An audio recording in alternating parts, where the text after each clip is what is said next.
कहा, सुनो पार्वती, हम भगवान नारायण की तरफ से तुम्हारी शादी करने आए हैं। अच्छा।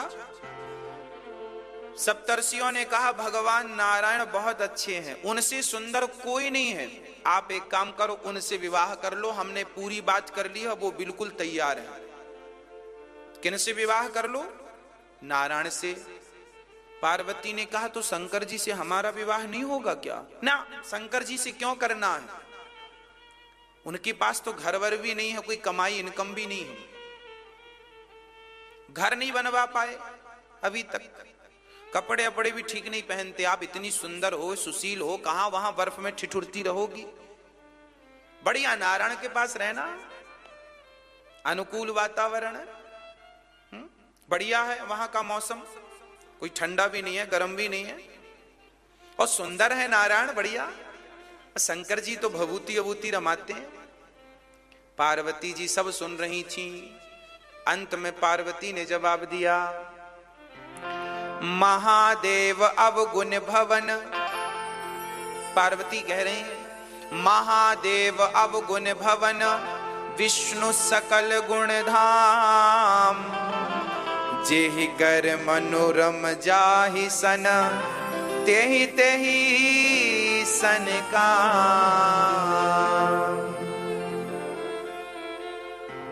जन्म जन्म लगी रगर हमारी,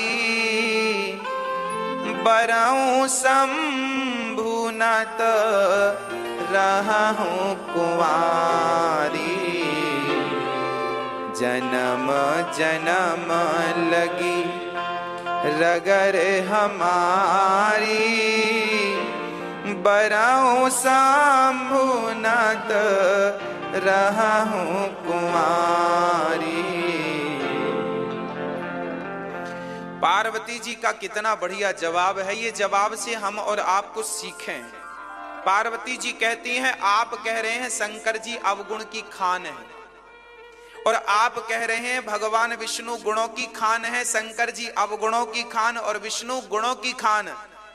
पार्वती ने कहा, माना कि शंकर जी अवगुणों की खान है, माना कि विष्णु जी गुणों की खान है, पर क्या करूं सप्तर्षियों, अब तो मेरा मन शंकर जी में ही लगा है, अब तो विवाह करूंगी तो उन्हीं से करूंगी, नहीं तो मुझे कोई गुणवान भी नहीं चाहिए, क्योंकि मैंने मन से उन्हें वर्ण कर लिया है, शादी हो ना हो। याद रखना, पहले के जमाने में जो स्त्रियां मन से वर्ण कर लेती थी, ये मेरा पति है, अभी वरमाला पहनाया नहीं, केवल मन से संकल्प कर लिया कि ये मेरा पति है, बस उसकी पत्नी वो हो गई।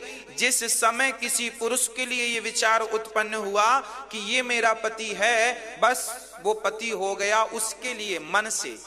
अब फिर संयोग कभी होए ना हो, शादी होए ना हो, वही कहती हैं पार्वती जी कि भाई शादी होए ना हो, पर अब हम कुंवारी रह लेंगी, पर उनके ही साथ विवाह करेंगी। अब सप्तर्षि बड़े प्रसन्न भये, बोले ठीक है, हम आशीर्वाद देते हैं कि तुम्हारा विवाह शंकर जी से ही हो और कहीं ना हो। अब शंकर जी के पास सप्तर्षि गए, वाह प्रभु, बढ़िया खुशखबरी लेके आए हैं। क्या? बोले पार्वती जी पक्की हैं, वो आपसे विवाह करेंगी। शंकर जी बोले तब ठीक है, यदि मन मुझ में लगा है, कोई संदेह नहीं है, तो ठीक है। ये हमारे और आपके लिए मैसेज है, शादी वादी करने के पहले ना बहुत अच्छे से जांच पड़ताल कर लेनी चाहिए। शंकर जी भी करते हैं।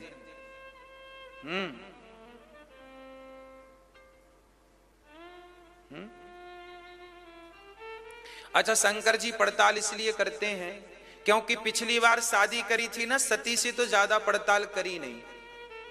तो सती के पिता क्या कह रहे थे जानते हो? ससुर जी दक्ष ने कहा था, हमें पता होता कि हमारी बेटी से शिव का विवाह होना तो हम करते ही नहीं। तो शंकर जी बोले राम राम, अब सब देख सुन लें, नहीं बाद में यही समस्याएं खड़ी हो जाएं कि बाद में इनके पापा कह दें कि लो हमारा तो मन नहीं था।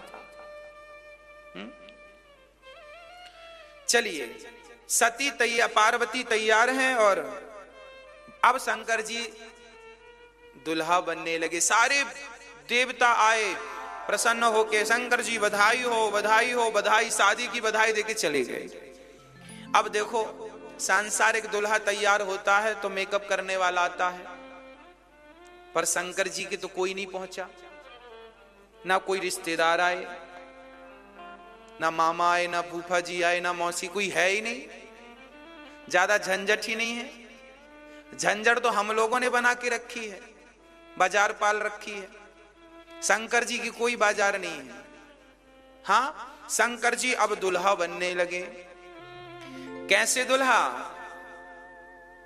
जस दुल्हा तस बनी बराता,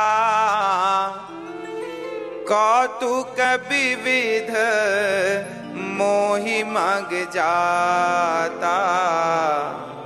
श्री राम जय राम जय जय राम, श्री राम जय राम जय जय राम, श्री राम जय राम जय जय राम, श्री राम जय राम जय जय राम। शिवहि शंभुगन करहि सिंगारा, जटा मुकुट वहीं मोरो सवारा।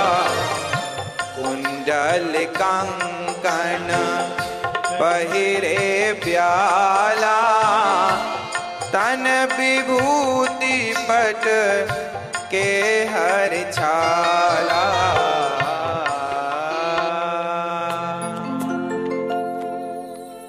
शंकर जी ने जब दुल्हा तैयार होता है ना तो पगड़ी लगाता है सिर मोर।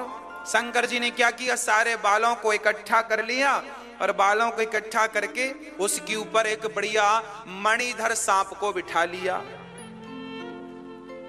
सारे बालों को जूड़ा बना लिया। अच्छा, बाल बिखरे हैं तो इकट्ठे कर लिए। अच्छा, बाल मतलब विचार। कहने का अर्थ यह है कि जब आपके विचार बिखरने लग जाएं तो विचारों को समेट कर एक कर लेना चाहिए, है ना। ये जो हमारे विचार हैं ना, ये बिखर जाते हैं, इन्हें आप बिखरने मत दीजिए। ये जो विचारों के बाल हैं ये बिखरने, शंकर जी ने विचार एक विचार कर लिया कि अब विवाह करना है और भगवान का ध्यान करना है। तो अच्छा, सर्पों को यहां बिठाने की क्या जरूरत थी, बालों का जूड़ा बनाया, ठीक है ये बात, पर वहां पर मणिधर नाग को बिठाने की क्या जरूरत है। नाग बैठा है यहां। अच्छा, नाग जो होता है ना, काल का स्वरूप होता है। शंकर जी हमें और आपको समझा रहे हैं कि दुनिया वालों, ये कभी मत भूलो कि हमारे सिर पर काल बैठा हुआ है, तुम्हारी प्रतीक्षा कर रहा है। काल को कभी शंकर जी ने सिर पर काल को बिठाया ना, सर्प मतलब काल ब्याल मुखग्रास। भागवत जी में सर्प को काल की उपमा दी गई है, काल है। तो शंकर जी ने सिर पर किससे बिठाया है, काल को। और आपको कभी नहीं भूलना चाहिए कि हमारे सिर पर भी काल मंडरा रहा है, कभी भी हमारा बुलावा आ सक। शंकर जी कह रहे हैं भैया काल यहां बिठाओ। बिल्कुल अलग ही विचार हैं शंकर जी के। और सुनो, तो आप लोगों के सिर पर भी काल बैठा है, सावधान, भगवान में लग जाओ, चिंतन में लग जाओ, पता नहीं कब श्वास पूरी हो जाए, है ना। और आगे क्या लिख रहे हैं, कुंडन कंकन पहिरे प्याला। बड़े बड़े सांपों को तो यहां बिठा लिया, छोटे छोटे सांप बोले शंकर जी हमें नहीं ले जाओगे क्या बारात। तो छोटे छोटे सांपों से भगवान शंकर जी ने कहा आओ कान के छेद में घुस जाओ। ये कान के छेद में यहां छिदाते ना आप कान, यहां पूंछों की तरफ से घुस गए, लटकने लगे सांप। किसी ने कहा शंकर जी आपने कानों में सांप को लटका लिया, ये कोई शोभा है। शंकर जी बोलो सुनो, इसके पीछे कारण है। अच्छा, शंकर जी ने कानों में सर्पों को क्यों लटकाया। आप लोग सोना लटकाती हो मैया, सोना चांदी हम लोग पहनते हैं। शंकर जी ने आभूषण सोने के नहीं बनवाए, कानों में छोटे छोटे सांप। अच्छा, सर्पों को क्यों लटकाया? सर्प ऐसा होता है जिसके पांव नहीं होते। सांप के पांव हमें दिखते हैं क्या? सांप के पांव होते हैं, केवल सांप को ही दिखते हैं, हमें नहीं दिखते। उसी प्रकार बिना पांव के सरकता है कि नहीं, खिसकता है कि नहीं? हाजी, ये जो तुम्हारा सोना है, चांदी है, पैसा है, इसके भी पांव नहीं होते, पर पता नहीं महाराज जी कहां चला जाता है। लोग कहते ना गुरुजी पैसा बहुत आता है पर पता नहीं कहां चला, ये बिना पांव के खिसकता है सांप की तरह। शंकर जी बोले ये आज नहीं तो कल खिसक ही जाएगा, इसलिए पहले से ही ये विचार लेकर चलो कि जो संपत्ति आज आपके पास है कल ये आपके पास नहीं रहेगी। ये पहले से माइंड में सेट करके चलो तो दुख कम होगा। अब आप लोग क्या है, माइंड में ये बात सेट करते नहीं। आपको तो सोना मिला तो मेरा है मेरा है मेरा, अरे ये भी सेट करो कि कल को ये तुम्हारा नहीं रहेगा। हाँ, अब आप ये बात सेट नहीं करते दिमाग में तो कल को कोई ले जाए तो आप रोते हैं, मेरा सोना मेरा चांदी मेरा ये मेरा, रोते हैं। पहले से दिमाग में सेट किया होता कि ये आया ही इसलिए है क्योंकि बिना पांव का है, खिसक रहा है। इसलिए शंकर जी ने सोना चांदी नहीं लटकाया, सर्पों को लटकाकर मैसेज दिया कि जैसे ये बिना पांव का खिसकता है, ऐसी तुम्हारी संपत्ति भी बिना पांव के खिसकती चली जा रही है, चली जा रही है। उम्र धीरे धीरे चली जा रही है, उम्र धीरे धीरे कर लो भजन अब समय धीरे धीरे चली जा रही है, उम्र धीरे धीरे चली जा रही है। उम्र चली जा रही है धीरे धीरे, इसलिए भजन भी धीरे धीरे करते रहो। भजन भी जरा धीरे धीरे करते रहो, क्योंकि ये भी धीरे धीरे खिसकती जा रही है। तो शंकर जी ने कानों में क्या पहने? कुंडल कंकण पहिरे ब्याला, तन विभूति। किसी ने कहा पाउडर तो लगा लो,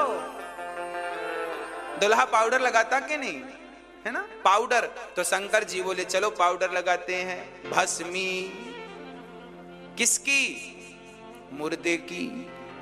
एक बार क्या हुआ, एक मुर्दा जा रहा था और सब लोग बोल रहे थे राम नाम सत्य है, राम नाम सत्य है। बड़ी भीड़ थी और बड़ी आवाज जा रही थी। शंकर जी ने ऊपर से सुना, अरे मेरे राम का नाम कहां से आ रहा है, आज कहां से आ रहा, कहां से आ रहा। अच्छा, शराबी को कहीं शराब की सुगंध मिल जाए तो रुक जाता है, गंजेड़ी को गांजे की सुगंध मिल जाए तो रुक जाता है, ऐसे भक्त को भगवान की सुगंध मिल जाए तो भक्त भी रुक जाता है। शंकर जी रुक गए, कहा मेरे राम की चर्चा हो रही है। अब शंकर जी रुके, देखा तो सब राम राम बोल रहे हैं। अब शंकर जी ने सामान्य रूप बनाया और शंकर जी भी भीड़ में सम्मिलित हो गए। वो भी कहने लगे राम नाम राम नाम राम राम राम राम राम राम राम राम। शंकर जी तो मस्ती में चल पड़े। आगे शमशान चले, मुर्दे को चिता पे रखा, सब लोगों ने राम राम बोलना बंद कर दिया। शंकर जी को लगा क्या हो गया, क्यों बंद कर दिया। अब जब मुर्दा चिता पे गया ना तो पीछे को लोग बात करने लगे, सुनो हमारा आज बहुत जरूरी काम था, इसे भी आज ही मरना था। दूसरे ने कहा राम राम, आज तो संडे था, आज तो छुट्टी का दिन था, बच्चों के साथ घर में एंजॉय करना था, आज ही मरना था, मंगल को नहीं मर सकता था, छुट्टी बिगाड़ दी पूरी। अरे काम के दिन मरता तो बहाना मिल जाता, रिश्तेदार मर गए हैं, छुट्टी, अब संडे को ही मरा छुट्टी में, इसके बहाने एक छुट्टी और मिल जाती।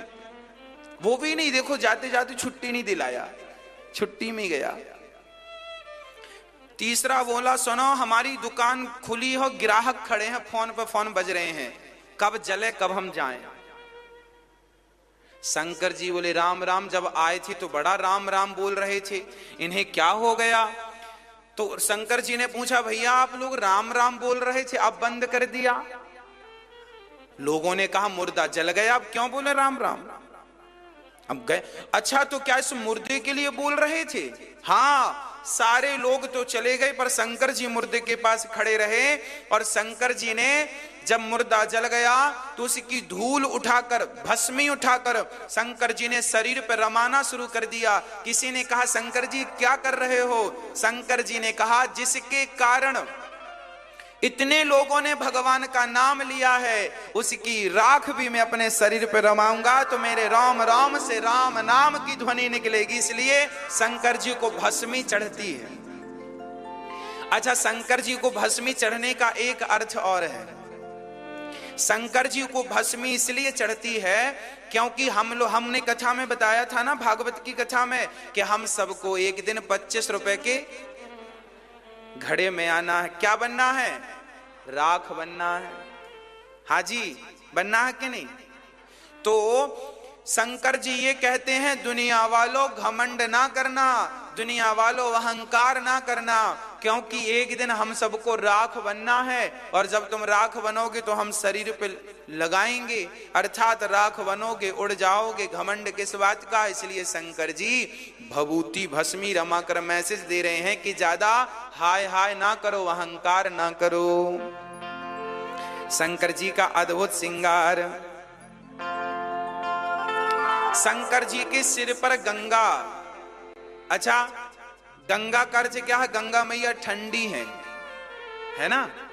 शंकर जी ने सिर पर गंगा को धारण कर रखा है, अर्थात शंकर जी कहते हैं कि दिमाग को हमेशा पांव रखो गरम, वाणी रखो नरम, सिर रखो ठंडा, है ना?